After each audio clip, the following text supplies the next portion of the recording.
خاوند کو اندھیرے میں رکھنے کی وجہ سے بھی باہم تناؤ پیدا ہوتے ہیں. بعض خواتین بہت چالاک بننے کی کوشش کرتی ہیں اور بہت سارے چھوٹے چھوٹے امور میں گھر کے اخراجات اور دیگر معاملات سے لے کر کے جو ہے وہ خاندان کے دیگر امور تک اپنے خاوند کو اندھیرے میں رکھنے کی کوشش میں لگی رہتی ہیں. ایسا ہوتا نہیں ہے.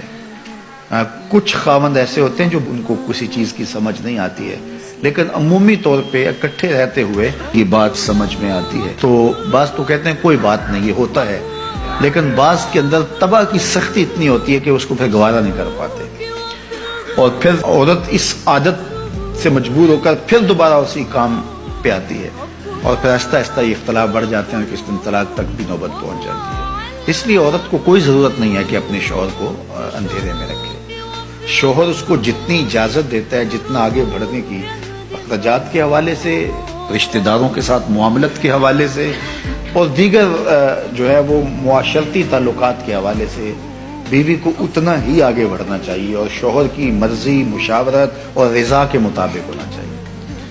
تو اس سے انشاءاللہ ایک خوبصورت ازدواجی زندگی جنم لیتی ہے. لیکن اگر خاتون کہے کہ بس نہیں ہے، میں خود اپنی مرضی کی مالکہ ہوں اور شوہر کو میں پتہ بھی نہیں چلنے دوں گی اندھیرے میں، تو ایک دن جب اس کی خبر اس کو ہوتی ہے تو پھر ایک دم اس کا غصہ عود کر آتا ہے، جس کے نتیجے کے اندر تلخی پیدا ہوتی ہے. تو خاتون کو یہ کبھی نہیں کرنا چاہیے، شوہر کو کبھی بھی اندھیرے میں نہیں رکھنا چاہیے. اس کی زندگی کھلی کتاب کی طرح اس کے شوہر کے سامنے ہونی چاہیے. حتیٰ کہ اس نے اپنے ماں باپ کو بھی ملنے کے لیے جانا ہے تو اس کو چوری نہیں جانا چاہیے، اپنے شوہر سے پوچھ کے جانا چاہیے. اور اگر وہ اجازت نہیں دیتا تو اس کے لیے بھی شریعت نے ضابطہ دیا ہے کہ ایک مدت اس کی مقرر کی ہے، اور اس میں بھی سسرال کے حالات کی مطابقت میں کہا ہے کہ جو ہے وہ جا سکتی ہے، لیکن وہ شام تک گھر پلٹ آئے گی. اگر وہ اس صورت میں ہے کہ شوہر بہت ظالم ہے، وہ جانے نہیں دیتا، تو ظاہر ہے کہ قطع تعلقی تو نہیں ہوگی.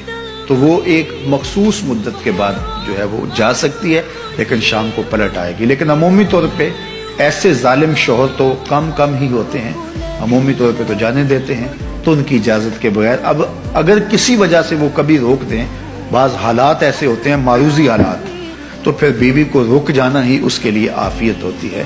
آج کل تو دیگر ذرائع سے حال احوال جو ہے وہ میکے کے معلوم ہوتے رہتے ہیں.